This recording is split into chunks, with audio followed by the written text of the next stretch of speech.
This is one of the dangers I see in our profession, in our field as interpreters and translator.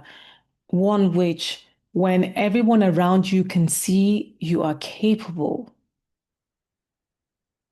but still you do not believe it for yourself. And what would happen is your subconscious mind will go and will keep proving to you why you're wrong. Because it doesn't matter how much potential other people can see in you, until you believe it for yourself, it would never be your truth. And this is one of the sad things that I see myself in some cases, and I see my clients and friends and family and colleagues of when they feel like, yes, it's a compliment, like you're so good at it. Oh, no, I'm not, like, oh, it's like, you've done the training, you've got the certification and everything, and you still feel like you're not good enough. When the document is saying you don't feel it. Whether it is true or not, as long as it's your truth, you will believe that thing. That yes, I'm not good enough, even though other people can see that potential in you. Hi, I am Nene, and I am a speaker, trainer, coach. And I help interpreters, translators, language professionals, and shy but capable individual navigate those internal challenges that is holding them back so they can confidently step into the role. And in this video, I really want to touch base on this to bring that awareness and an understanding of what is causing this misalignment. What is the thing that is like the reason, and what can we do to start getting the alignment back in place? Because here's the thing. If we believe internally, what we believe internally is far more powerful than the evidence people see in us. Because it's our truth, it's what we believe.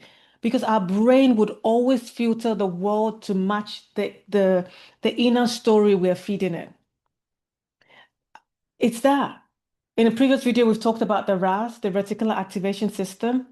As long as that thing is there, which is ingrained in the beliefs we have about ourselves, about others in the world, as long as that's there, our brain is just going to filter and find evidence of that. So even though other people or colleagues and tutors and clients say otherwise, like they see it, if your subconscious mind will keep finding and proving you right. And this is where we need to then have the alignment. I call it the three alignment here. And in so doing, and this is how we can then shift that truth. Whatever it feels like, okay, what people are saying, I don't see it. I feel I'm not capable. I feel I'm not this. How can we shift that? It comes down to the alignment, not just the one time. It's something that has to be done over and over and over again until it sticks.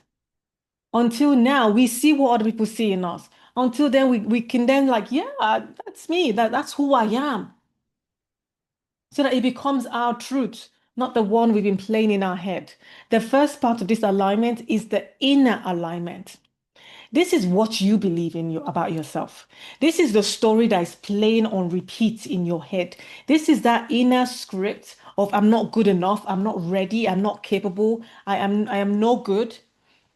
That's what your brain would look for. That's the inner alignment. And then we talk about the outer alignment.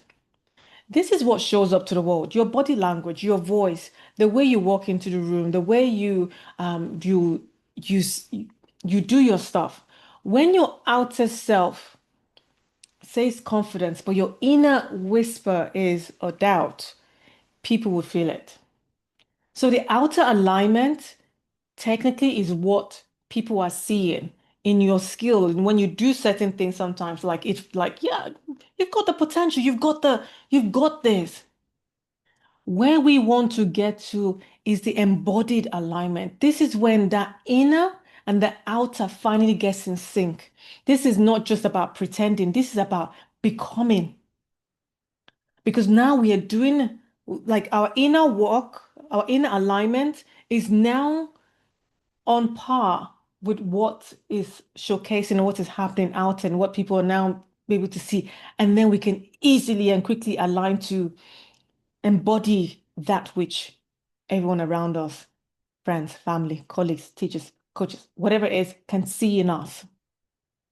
That's when we start living in the identity you've chosen, not the one you've been repeating in your head. Okay. Because when you look at it this way, just imagine any musical instrument you might know or whatever. For me, I'll pick a guitar. If one of those strings are just off, when you play the tune, the song doesn't feel or sound right because of that offness of like it's not tuned in or tight. I don't know. But sometimes when you see a guitar, like they go dun, dun, like they then it, I don't know the words they use, but like they're testing out and to make sure everything is proper aligned and it's ready to like to go with the flow, and then you can hear the song and like yeah. Same is true for our confidence. Same is true if that inner part is not on par, if the outer side is not in sync as well, then it's not going to it's not going to work. So a way that I would want us to start embodying that inner alignment, one of the tools that I would suggest is one like a practical one is about you standing in front of a mirror. And while you stand in front of the mirror, you're going to say your name because you want to anchor it in. Because remember, our subconscious mind doesn't know what's true or not. Whatever we do or say, that becomes our truth. Like, so we're now working on that side of things.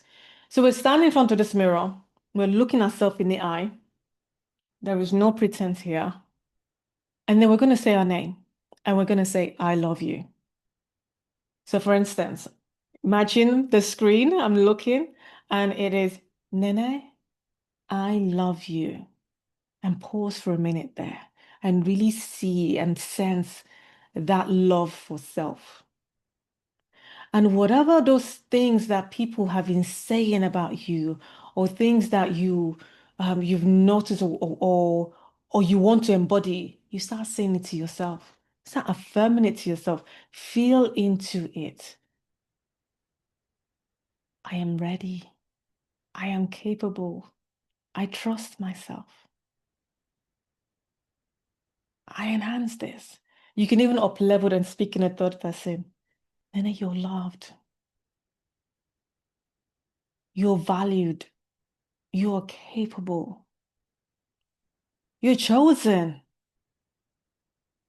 You've got the moves. You got the vocab. Start saying that.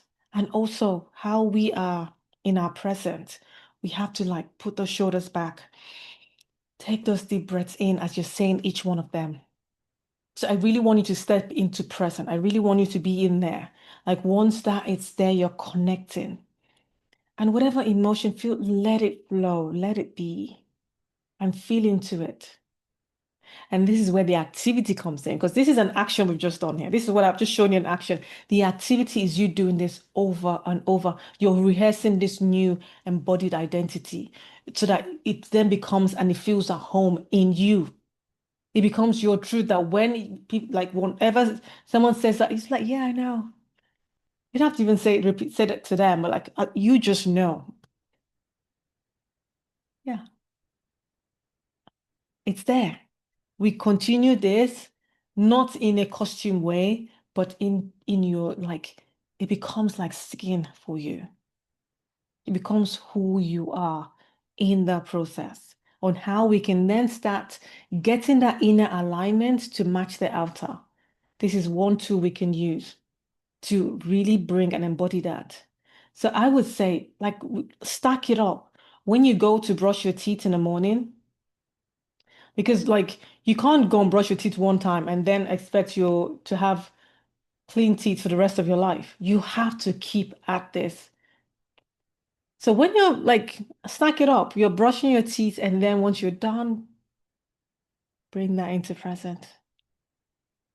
And or say your name. And then I love you. am capable. I am valued. I am loved. And whatever that thing that people are seeing that you don't see in yourself, I want you to say it. If there's another one, I want you to say it again. Say that as well. Yeah, fabulous. That's it. And once that's done, just thank you. Thank you. And then just go about your day. Next day or in the evening, if you do brush twice, let's go again. And then once that's done, say your name and I love you. Remember to look, it might be hard in the beginning, but just keep going. Whatever emotion comes, the tears, let it flow. Just keep going. Even if the beginning you can't say those words, but feel into it. Start feeling, then start gradually. And then we can then start building that muscle. Remember from our previous conversation, it starts becoming that new identity for us.